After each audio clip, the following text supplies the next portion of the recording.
The dark truth behind the Salem Witch Trials. In 1692, the small Puritan village of Salem, Massachusetts, became the epicenter of a tragedy that would echo throughout history. What began as whispers of witchcraft spiraled into a frenzy of paranoia, injustice, and deadly accusations. The Salem Witch Trials claimed the lives of 19 men and women, saw one man gruesomely pressed to death, and led to the imprisonment of more than 150 people. It was a tale of fear, superstition, and the breakdown of justice, with a legacy that continues to captivate and caution us today. The late 17th century was a challenging time for the residents of Salem. The harsh winters, failed crops, and constant fear of attack from Native American tribes left the villagers vulnerable and deeply religious. Puritans believed that the devil was an ever-present force, capable of corrupting their lives through witchcraft. This worldview made them highly suspicious and quick to assign blame to supernatural causes when things went wrong. Salem itself was a town divided. On one side, there was Salem town, a bustling trade hub with growing prosperity. On the other, Salem village was a struggling farming community plagued by economic hardships. These divisions bred resentment,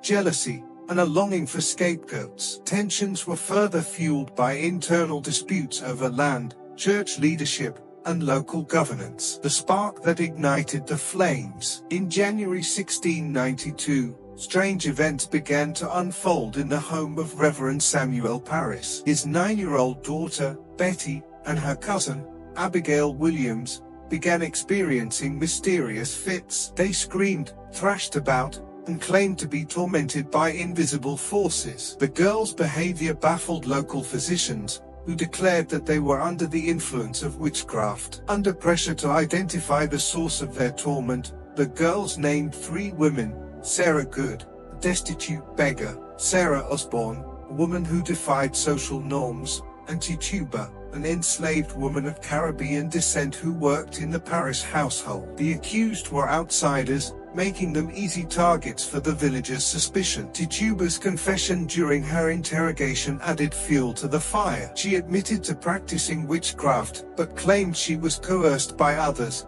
naming additional suspects. Her words spread fear like wildfire, and soon the accusations multiplied. The madness of the trials. What followed was a period of chaos and hysteria. A special court, the Court of Oyer and Terminer, was established to handle the growing number of accusations. The court accepted spectral evidence, a controversial form of testimony where accusers claimed to see the spirit or specter of the accused committing acts of witchcraft. This form of evidence was impossible to disprove and left the accused defenseless. The accused were subjected to brutal interrogations, often forced to confess to crimes they didn't commit in the hope of sparing their lives. Those who refused to confess faced execution. Public trials turned into spectacles, drawing crowds who came to witness the drama unfold. Families turned against one another, and the entire community lived in fear of being accused. The victims of fear. The victims of the Salem Witch Trials came from all walks of life,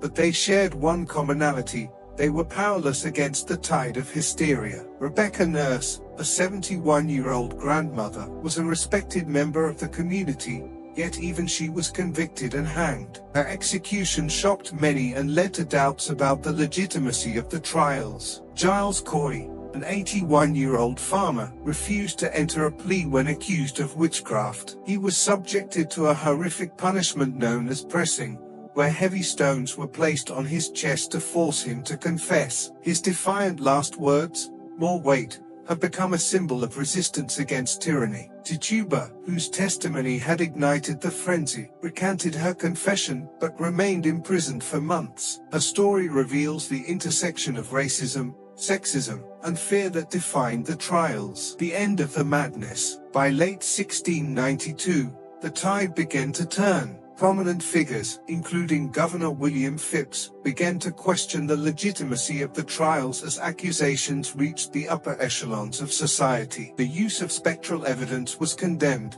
and the Court of Oyer and Terminer was disbanded. The execution ceased, and the remaining prisoners were eventually released. In the years that followed, remorse swept through Salem. Judges, including Samuel Sewall, publicly admitted their errors and asked for forgiveness. The Massachusetts government offered compensation to the families of the victims, but the scars left by the trials could never be erased. Lessons from Salem. The Salem Witch Trials stand as a chilling reminder of the consequences of fear, ignorance, and unchecked authority. They reveal how deeply held beliefs can be weaponized, leading to the persecution of the innocent. The trials also underscore the importance of due process and the need to question the motivations behind mass hysteria. Today, Salem has embraced its history as a cautionary tale. Tourists flock to the town to learn about the trials and their legacy. Museums, memorials, and reenactments serve as reminders of a dark chapter in American history and the resilience of those who fought for truth and justice. The Salem Witch Trials may be centuries old, but their lessons remain timeless. They urge us to confront our fears, challenge prejudice, and strive for a world where reason triumphs over ignorance. In remembering Salem, we honor those who suffered and ensure that such tragedies are never repeated.